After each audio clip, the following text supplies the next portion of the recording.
I hate the show. Uorfi Javed vents in a new reality show that she's trapped in.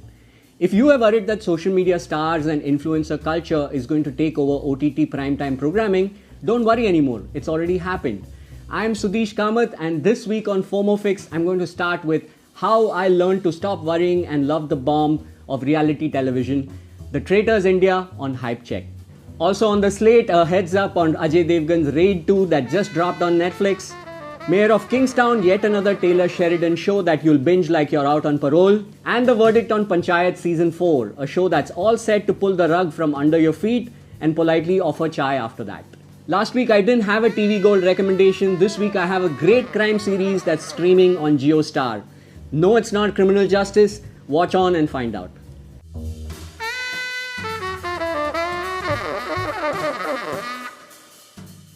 I don't have the brains to be a traitor, a contestant laughs.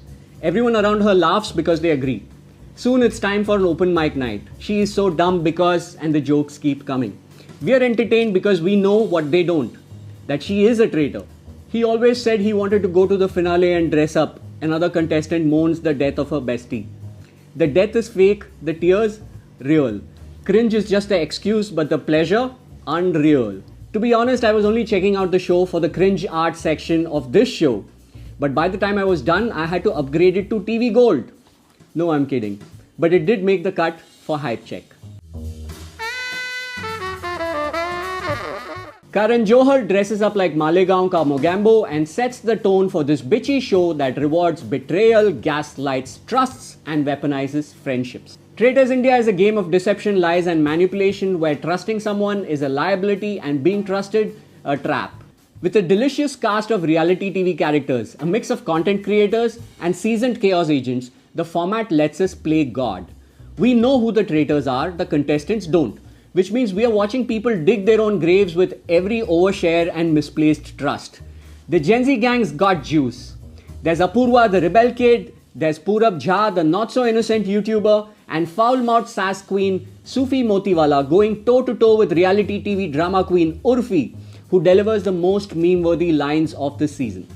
Agar main traitor hui to ganji ho jaungi, nas kaat dungi, and so on. Peak drama, peak content, and peak shampoo commercial. They're all good. Apurva dishes out zingers like she's auditioning for a roast, and Purab plays the boy next door villain with the casual flair of a serial killer on a lunch break. But the breakout star is 21-year-old Sufi Motiwala, who literally cries because he's become the villain for taking out the show's favorite rapper. When he runs out of words, he just invents some, like alligate or something. I don't care. Who needs vocabulary when you've got the vibes? So pitch perfect that you start wondering, is this all scripted? But halfway through you stop caring because every betrayal flips the power dynamic. At the heart of the show is the friendship between Uorfi and Apurva. They swear on the Behan code at the start and fall out in true influencer fashion. The episode 9 cliffhanger closes their arcs like a chick flick bromance. Two creators influenced against each other by, well, influence. Elnaz Durazi has the most fun playing the dumb blonde assassin. She weaponizes tears, dits, and decoys like it's a method acting masterclass. I never thought I'd admit to watching Traitors India, let alone recommending it. But here we are. The season finale airs July 3rd, and I may or may not have set an alarm for it. But the real question is this: do you really trust that this is really my opinion? F around and find out. Anywhere else, when action storytellers make a film called Raid, they stack it up with action set pieces and let the plot unravel from the mayhem. In India though, when they make a film called The Raid, the filmmakers go, sure, but first a song, a dance, a meet cute between the hero and the villain, so that, they can exchange numbers, send each other good morning messages, and some sort of foreplay on all the things that they want to do to each other. Ajay Devgn's Raid 2, directed by Rajkumar Gupta, now out on Netflix, clocks in at 2 hours 17 minutes. Still feels half an hour too long. For a thriller that claims to be grounded, it's padded with too much fluff. Songs, flashbacks, backstories, soft-focused nationalism, and a Salim Javed bonus ending. Raid 2 follows the exact same template as the first. Honest revenue officer raids powerful bad guy fortress, hits a speed bump halfway, and then gets the job done. Which makes the first half basically foreplay. And for a franchise, that's not ideal because everyone's already familiar with the format. So next time, let's just cut to the chase. Literally, just the Raid, please. I've featured a bunch of Taylor Sheridan shows here before. The man behind Yellowstone, Lioness, Tulsa King, and Landman. also gave us a gritty high-voltage drama about the prison systems in the US. Mayor of Kingstown on Geostar starring Jeremy Renner is Black Warrant but make it extreme, underrated, hardcore and heavy. 3 seasons fly by, tense, gritty, brutal. It's like every episode is a lit match tossed into a powder keg.